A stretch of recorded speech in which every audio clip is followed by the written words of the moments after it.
ourselves. My name is Nurul Aulia. My name is Halimatus Sadia Nasution. My name is Anissa Ramadhani. My name is Wendy Irwanto. Let's see our video. Definisi UMKM. Undang-Undang Nomor 20 Tahun 2008 tentang usaha mikro, kecil, dan menengah menjelaskan definisi dari setiap jenis usaha tersebut. Selain itu, UMKM juga diatur secara resmi dalam Peraturan Pemerintah Republik Indonesia Nomor 7 Tahun 2021 tentang kemudahan, perlindungan, dan pemberdayaan koperasi dan usaha mikro, kecil, dan menengah. Definisi dari usaha mikro adalah usaha produktif milik orang perorangan dan atau badan usaha perorangan yang memenuhi kriteria usaha mikro seperti yang diatur dalam peraturan tersebut. Peraturan dan ketentuan pajak UMKM. Pemerintah telah menerbitkan kebijakan penurunan tarif pajak penghasilan PPh final menjadi 0,5% bagi pelaku usaha mikro, kecil, dan menengah atau yang bisa disebut dengan UMKM. Aturan tersebut dituangkan dalam Peraturan Pemerintah Nomor 23 Tahun 2018 tentang pajak penghasilan atas penghasilan dari usaha yang diterima atau diperoleh wajib pajak yang memiliki peredaran bruto tertentu sebagai pengganti atas Peraturan Pemerintah Nomor 46 Tahun 2013 yang diberlakukan secara efektif per 1 Juli 2018. PP 23 tahun 2018 pada dasarnya mengatur pengenaan PPh final pasal 4 ayat 2 bagi wajib pajak yang memiliki peredaran bruto dengan omset sampai dengan 4,8 miliar rupiah dalam 1 tahun pajak. Kriteria UMKM terbaru Peraturan Pemerintah Nomor 7 Tahun 2021. Kriteria UMKM dikelompokkan menjadi 2 kategori, yaitu 1. Berdasarkan kriteria hasil penjualan tahunan. Berdasarkan kriteria hasil penjualan tahunan, usaha mikro memiliki hasil penjualan tahunan maksimal 2 miliar. Usaha kecil memiliki hasil penjualan tahunan lebih dari 2 miliar maksimal sampai 15 miliar. Ketiga, usaha menengah memiliki hasil penjualan tahunan lebih dari 15 miliar dengan nominal maksimal sampai 50 miliar. Kategori kedua yaitu berdasarkan kriteria modal UMKM. Pertama, usaha mikro memiliki modal usaha maksimal 1 miliar di luar tanah dan bangunan tempat usaha. Kedua, usaha kecil memiliki modal usaha lebih dari 1 miliar dengan nominal maksimal sampai dengan 5 miliar di luar tanah dan bangunan tempat usaha UMKM. Ketiga, usaha menengah memiliki modal usaha lebih dari 5 miliar maksimal sampai dengan 10 miliar di luar tanah dan bangunan tempat usaha.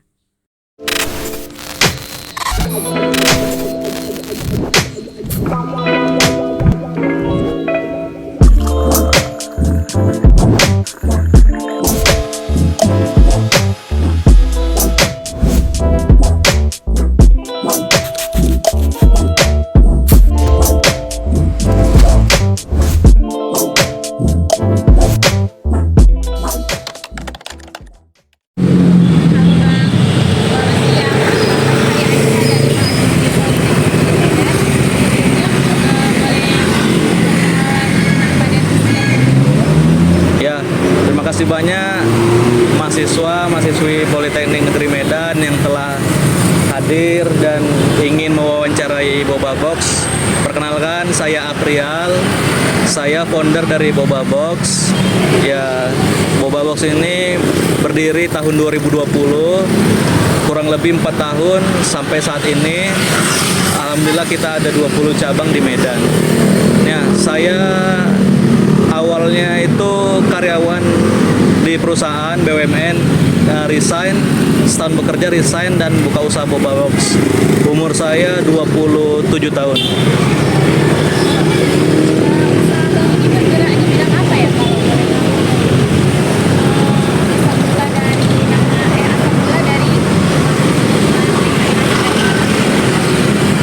Iya, usaha Boba Box ini brand minuman asal kota Medan yang memiliki ciri khas gula aren dan topping yang homemade. Semua diracik di rumah, di dapur sendiri, tanpa pemanis buatan dan tanpa bahan pengawet. Nah, awal mulanya Boba Box ini di tahun 2020 itu setelah saya resign dari pekerjaan, saya mencoba untuk buka usaha minuman. Ya, berawal dari orang tua saya, ibu kandung saya awalnya tuh buka usaha minuman. Itu tapi minuman tradisional di pasar. Di pasar itu seperti teh manis, kopi, susu. Nah, ibu saya sudah tua, saya mencoba untuk membuka brand minuman yang modern, yang kekinian, yang anak-anak muda itu datang. Nah, dari situlah brand minuman Boba Box ini lahir. Baik, varian apa saja yang tersedia di Boba Box dan harganya mulai dari berapa aja nih, Pak? Nah, Boba Box sampai saat ini ada 17 varian rasa, berbagai rasa ada. Nah, yang ciri khasnya itu yang best sellernya itu brown sugar fresh milk, karena brown sugarnya itu racikan asli, gula arennya asli, terbuat di dapur rumah sendiri. Ada 17 varian rasa, kemudian bakal terus dikembangkan, bakal terus diinovasikan rasanya. Terus apa lagi? Variannya dari mulai harga berapa? Kita ada 3 size, ada size small itu di Rp8.000, medium ada Rp10.000, dan large ada Rp15.000. Ya, karena target pasar kita adalah kalangan anak pelajar, anak mahasiswa, anak-anak muda yang kantongnya itu pas dengan desain harga kita. Ya, operasionalnya ini gimana ya, Pak, kalau boleh tahu? Ya, jam operasional kita buka jam 10 sampai tutup jam 22, jam 10 malam. Jumlah karyawan yang dipekerjakan di usaha Abang ini ada berapa?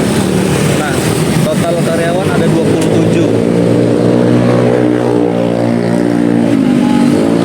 Sistem pembagiannya itu per bulan atau per hari? Nah, dari kesepakatan dengan karyawan, sebenarnya kita dari Boba Box itu ngasihnya bulanan. Per bulan kita gaji setiap akhir bulan, setiap tanggal 25. Tapi ada juga karyawan yang minta mingguan, tetap kita kasih. Ada juga karyawan yang minta harian, tetap kita kasih.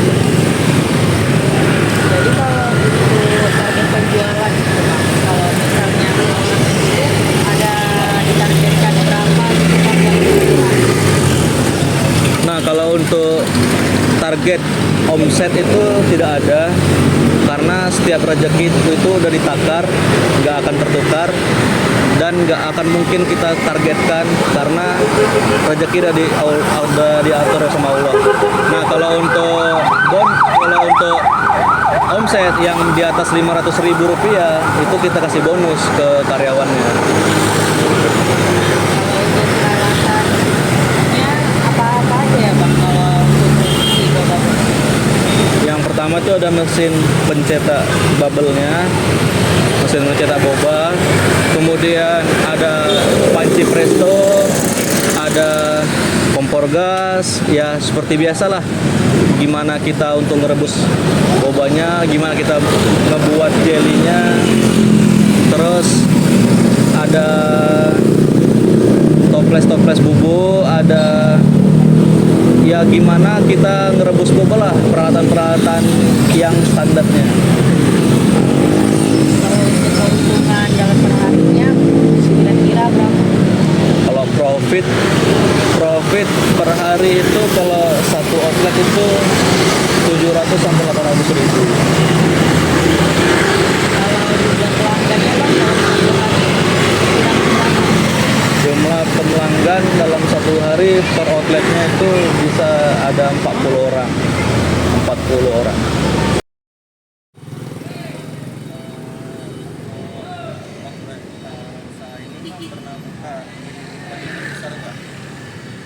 Kalau untuk bazar kita rutin ngikutin karena bazar ini media promosi yang paling efektif untuk memasarkan brand Boba Box. Seperti pameran-pameran, event di PRSU, event di kawasan industri Medan, KIM. Kemarin waktu datang Menteri Erick Thohir, kita buka di situ. Seperti acara di Disnatalis Susu. Pokoknya semua event-event kita rajin, rutin. Seperti Ramadan Fair di Masjid Raya.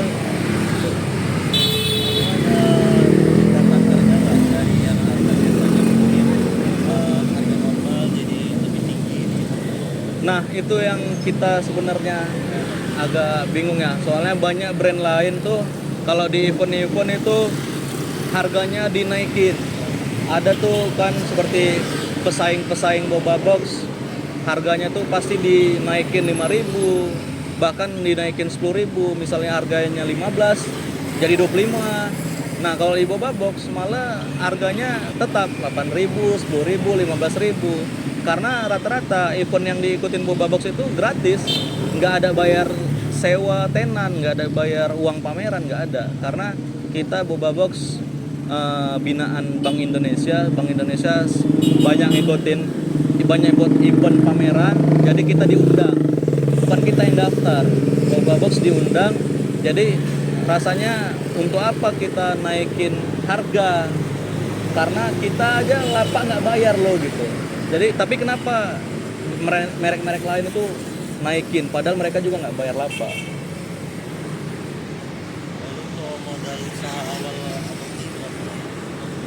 Awal modal itu 8 juta rupiah, itu saya habiskan full, saya habiskan uang tinggal 0 rupiah. Itu kalau Boba Box bangkrut di saat COVID itu saya benar-benar nggak punya apa-apa lagi. Ini Boba Box lahir di 2020 saat sedang COVID-nya. Di situ saya beranikan diri, nekat, tapi ya itu doa orang tua, fokus, konsisten yang buat saat ini ada cabang di mana-mana.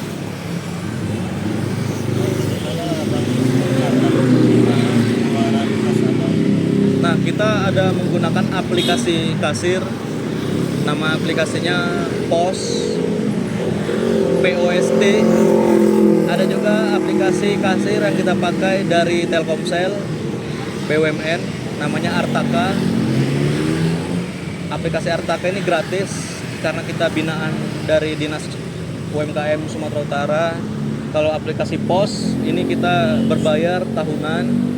Nah, dua aplikasi inilah yang buat untuk mencatat laporan keuangan, uang kas masuk, uang kas keluar.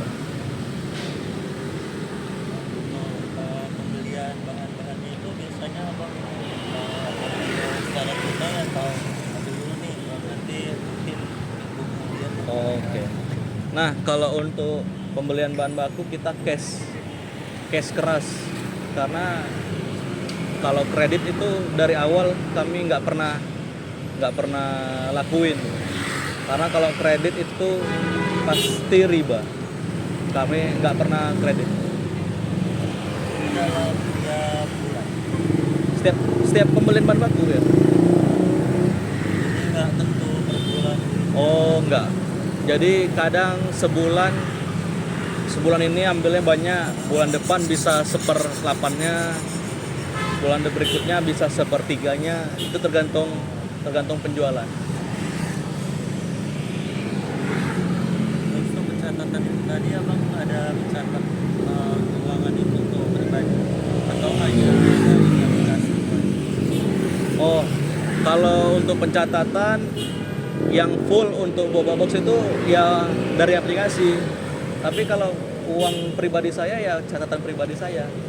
Kan kita nggak akan menggabungkan keuangan pribadi sama keuangan usaha. Biaya-biaya yang abang keluarkan untuk usaha Boba Box ini ada biaya-biaya apa aja? Nah, ada biaya karyawan, biaya sewa lapak, biaya operasional seperti pembelian bahan baku, itu kemudian ada biaya overhead, itu biaya listrik, biaya air, kemudian ada biaya tak terduga itu seperti nanti ada uang jaga malam, nanti ada uang kebersihan. Nah, itulah biaya langsung dan biaya tidak langsung. Nah, biaya listrik itu biaya listrik abang sistem pembayarannya dan kapan biaya listrik aja. Nah, kalau untuk biaya listrik itu per cabang beda-beda karena kita pakai token. Kita menggunakan token listrik, setiap cabang beda-beda meterannya. Ada penggunaan setiap cabang ini di cabang A per bulan 100.000 kita isi 1 bulan cukup. Nanti di cabang B itu beda, rupanya sebulan 150.000. Itu beda-beda setiap cabang. Jadi tapi rata-rata itu per bulan 100.000. Menurut abang dalam UMKM dalam perlu nggak melakukan pembukuan? Pembukuan di setiap usaha itu paling penting. Jadi kalau UMKM yang nggak menggunakan pembukuan itu udah dipastikan usahanya bakal amburadul. Karena usaha yang nggak disusun, dicatat, pembukuan keuangan, dirapikan, itu tergabung-gabung uang pribadi, uang usaha itu tergabung-gabung dan akhirnya dia bakal ribet sendiri. Dia akhirnya uangnya kecampur, uang pribadinya nggak kelihatan, uang usahanya nggak kelihatan. Nah, udah pasti amburadul. Awalnya motivasi abang itu apa untuk membangun Bobabox? Iya, karena dari awal, dari kecil saya suka usaha, saya suka jualan. Saya dari SD jual embus-embusan. Kalau adik-adik tahu embus-embusan pipet kecil yang dikasih karet, diembus. Itu kalau kawan-kawan abang, kawan-kawan saya kelas 3 SD main-main guli, main kelereng, saya jualan. Saya jual embus-embusan, saya kasih ke mereka, nih beli. Habis ludes saya dapat untung 7.000. Rasanya dapat uang 7.000 di tahun 2005 itu rasanya enak kali gitu. 7.000 saya kumpulin. SMP saya jualan pulsa. Saya jualan pulsa di pinggir jalan. Kawan-kawan saya pulang sekolah main game warnet, pulang sekolah ke warnet main game. Saya pulang sekolah buka dorong steling, jual pulsa di pinggir jalan sampai malam. Nah, kawan-kawan di bangku SMA pada nongkrong-nongkrong di kantin nggak jelas, entah banyaklah ke warnet main game kemana-mana. Saya ngelukis, jualan sketsa wajah. Saya bisa ngelukis. Saya jual sketsa wajah. Setiap ada yang order untuk anniversary, untuk ulang tahun, pacarnya, pokoknya semua guru-guru, hari guru semua ngelukis sketsa wajah sama saya. Jadi rasanya enak tuh dapat uang hasil kerja keras sendiri. Beranjak kuliah, saya di kampus pun suka ikut lomba tentang usaha, tentang bisnis plan, tentang perencanaan usaha. Gara-gara lomba itu saya bisa kemana-mana gitu. Ke Jakarta dikasih USU gratis, ke Jogja dibiayai USU, menang lomba dikasih bonus lagi sama rektor, ke Malaysia, ke Taiwan, semua dibiayai USU. Jadi usaha yang kita rencanakan bisa kita kembangkan, bisa kita lombakan, dan kita bisa keliling dunia, bisa keliling Indonesia. Nah, dari situlah saya tamat kuliah dari USU. Saya kerja setahun aja karena ngerasa kayak dikekang gitu. Di kantor kan kita kayak disuruh manajer, disuruh direktur. Ini bukan saya kali gitu. Saya pengennya tuh usaha, berinteraksi banyak orang, kenal sama banyak orang, punya karyawan, bisa kita didik, kita leadernya. Nah, seperti itu. Jadi rasanya motivasi saya tuh memang dari kecil saya suka usaha. Saya suka jualan. Nah, kalau usaha pun dia fleksibel waktunya. Kita nggak harus kita ngajukan cuti. Kalau misalnya ada acara keluarga, kalau kita usaha, kita mau kapan aja libur, kapan aja tutup, ataupun kita nggak perlu tutup karena ada karyawan. Nah, seperti itu. Kalau untuk motivasinya. Nah kan Bobabox ini Pak udah banyak beberapa outlet. Untuk kedepannya kan pasti kita sebagai owner itu kan punya kayak strategi biar lebih berkembang lagi nih usaha-usahanya. Nah, strategi abang untuk membangun usaha ini ke depan itu apa?